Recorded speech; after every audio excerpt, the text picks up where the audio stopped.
Safety induction होता है। Safety induction क्या होता है?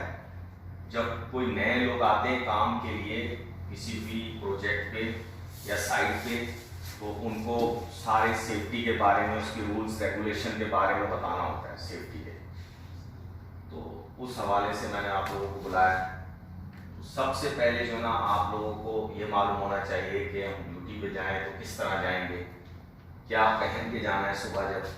तो आपने कंप्लीट अपना यूनिफॉर्म, हेलमेट, जैकेट, शूज सारे पहने। वहां जो आपने काम किया है वहां कुछ और माहौल है, आपको पता है, वहां सब चल जाता है, यहाँ पे नहीं चलता। यहाँ पे सख्तियां बहुत ज्यादा है। मैं सेफ्टी इंजीनियर ऐसा मैं चेक करूंगा आप लोगों को, फिर उसके बाद क्लाइंट हमारा होता है, क्योंकि वो लोग आते हैं, वो चेक करेंगे आपको। और उससे भी ज्यादा सबसे बढ़ के ये कि आपको अपनी हिफाजत करनी है। कोई चेक करे या ना करे, आपने अपने आप की हिफाजत करनी है। आपको यूनिफॉर्म क्यों पहनाया गया है, आपको हेलमेट क्यों पहना रहे हैं, आपको शूज क्यों पहना रहे हैं, हेलमेट क्यों पहना रहे हैं, जैकेट क्यों पहना रहे हैं, इसका कोई मकसद है। जब मैं भी साइट पे जाता हूं काम के लिए तो मैं भी सब कुछ पहन के जाता हूं, हेलमेट भी पहना हुआ होता हूं, क्योंकि उसका कोई मकसद है। उसका मकसद क्या है? मकसद यही है कि आप लोगों को सेफ करना है, आप लोगों को बचाना है, किसी ऐसी चीज से बचाना है जो आपको नुकसान पहुंचाएगी, आपको जख्मी होने से बचाना है, ठीक है ना। तो इसलिए ये आज का जो प्रोग्राम है ये होता है सेफ्टी इंडक्शन, यानी कि आपको पूरी सेफ्टी के रूल्स रेगुलेशन के बारे में बता दिया जाए। तो सबसे पहले तो जब आपने आना है तो अपना complete uniform, shoes, jacket, helmet पहन के आना है सुबह। उसके बाद आप जब साइट पे आएंगे तो आपको पता होना चाहिए, फोरमैन से पूछेंगे कि आज क्या काम है और उस काम में क्या खतरा है। भाई कोई भी काम आपको बोल देगा ये छत पे चढ़ जाओ, तो आप ऐसे तो नहीं ऐसे छत पे चढ़ जाओ कि कहीं भी ऊंचाई पे काम करने के लिए, खतरा है कि नहीं उसमें। तो आप फोरमैन से पूछोगे भाई इधर हम ऊपर जा रहे हैं तो हमें क्या खतरा है, हमें क्या चीज से यहाँ से गिर सकते हैं हम, कुछ और मसला हो सकता है, हमें बताओ। तो वो आपको बताएगा भाई कि इस काम में ये खतरा है, ये है, बेल्ट पहननी है, अगर ऊंचाई पे काम करना है तो आपको बेल्ट पहननी होती है, सेफ्टी बेल्ट होती है। वो 6 फुट से ज्यादा, 6 फुट पे या 6 फुट से ज्यादा पे जब आप काम करते हो तो फिर आपको सेफ्टी बेल्ट पहनना लाजमी होती है। वहां पे पहनी है ना आपने सेफ्टी बेल्ट, ठीक है, वो चीज होगी, ठीक है। उसके अलावा आपको पता होना चाहिए कि कोई इमरजेंसी हो गई खुदा ना खास्ता साइट पे, तो आपने किसको इन्फॉर्म करना है। इमरजेंसी नंबर होते हैं वो आपको पता होने चाहिए, वो हर जगह बोर्ड लगे हुए होते हैं, साइट पे भी, यहाँ ऑफिस में भी, स्टोर में भी, वो आपको बता दिए जाएंगे, उस पर आप फोन कर सकते हो।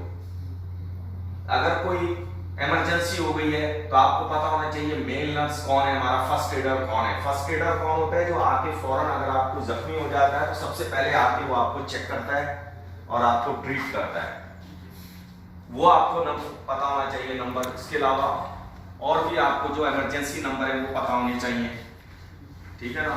उसके अलावा आपको ये पता होना चाहिए कि फायर सिलेंडर कहाँ रखा हुआ है। फायर सिलेंडर, फायर एक्सटिंग्विशर जिसको बोलते हैं, वो चलाना आना चाहिए आपको सबको, क्योंकि कोई वक्त का पता नहीं होता, कहीं आग लग जाए। जो छोटी मोटी आग होती है उसको हम फायर एक्सटिंग्विशर सिलेंडर से बुझाते हैं, जो बड़ी आग होती है उसको नहीं बुझाना है, क्योंकि वो आपके कंट्रोल में नहीं आएगी, तो उससे आपने पीछे हट जाना है, उससे आपने बाहर निकल जाना है उस जगह से। और जब आप कोई इमरजेंसी होती है, जब आप बाहर निकल के जाते हो वहां से, तो एक जगह एक मखसूस होती है, उसको कहते हैं असेंबली पॉइंट, हम लोग अपने इंग्लिश में कहते हैं असेंबली पॉइंट। वो एक बोर्ड होता है ग्रीन कलर का, वो मैं आपको दिखाऊंगा, साइड पे लगाया भी हमने। वहां पे सब लोगों ने आके खड़ा होना होता है, साइट पे भी, स्टोर में भी, जहां भी आप काम कर रहे हो वहां पे आपको सबको आके जमा हो जाना है। उसका क्या मकसद है असेंबली पॉइंट का? वहां एक बोर्ड लगा होता है हरे रंग का, उसका मकसद ये है कि सब लोग उधर आ जाएं और उन बंदों की गिनती भी हो जाए कि सारे बंदे पूरे हैं कि नहीं। ऐसा तो नहीं कोई आग में फंस गया है कोई जगह पे, अगर आप में से कोई बंदा नहीं होगा उधर तो पता चल जाएगा यार फला बंदा जो है ना वो नहीं है इधर, वो किधर है, इसको ढूंढो। कहीं ऐसा तो नहीं है वो आग में फंस गया हो, कहीं वो अंदर फंस गया हो। इसलिए इसका मकसद ये है, ठीक है। तो उसके अलावा आपको ये भी पता होना चाहिए कि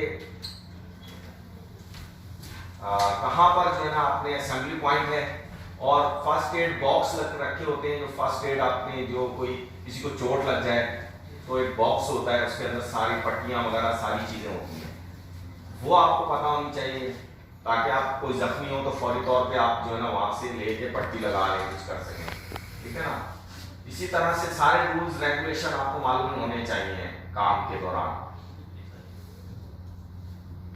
इसके अलावा आपको जो है साइड पे काम करते हैं तो ऊंचाई पे काम करना है, तो मैंने बता दिया बेल्ट पहन के करना है, ठीक है।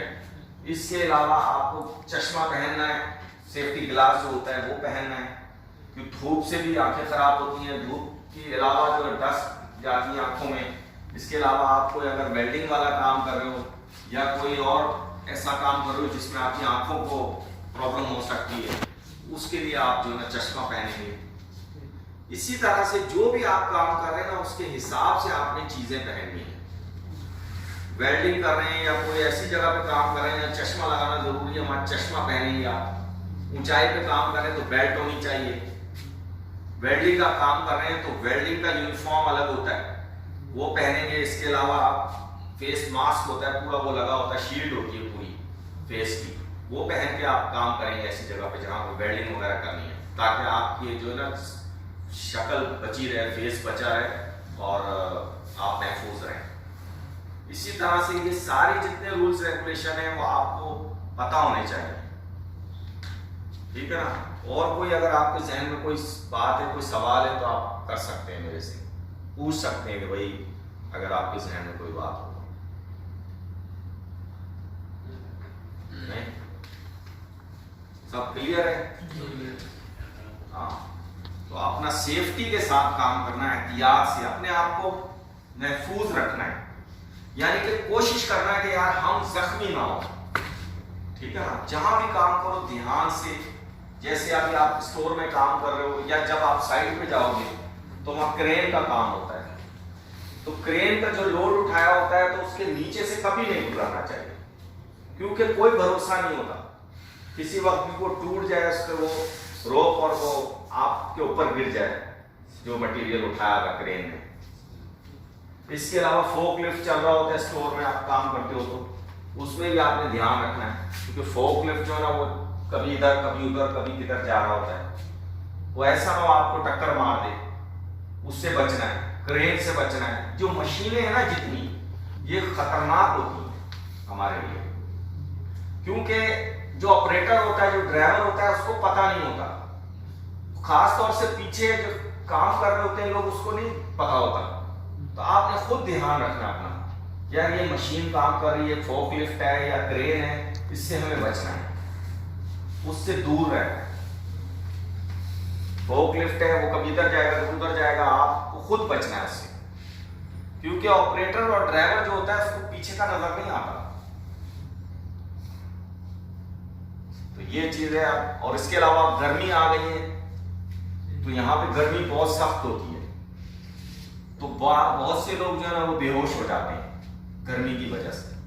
उसकी वजह क्या होती है? सबसे बड़ी वजह यही होती है कि जिस्म में पानी की कमी हो जाती है।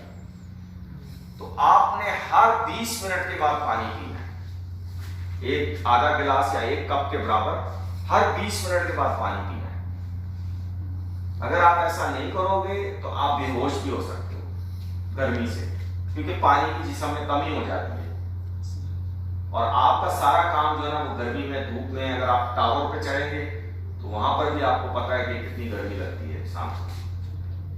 पानी अपना पूरा पी के जाएं और वहां पर लेके भी जाते हैं आप और पीते रहें मुस्तकिल 20 मिनट के बाद। पानी की कमी नहीं हो आपके जिस्म में, क्योंकि पसीना आता है ना तो जिस्म का पानी निकलना शुरू हो जाता है, और जब पानी की कमी होती है तो फिर आदमी बेहोश हो जाता है। और अपनी नींद का ख्याल रखें, और अपना सुबह जब आए तो फ्रेश होके नहा धो के काम पे आए।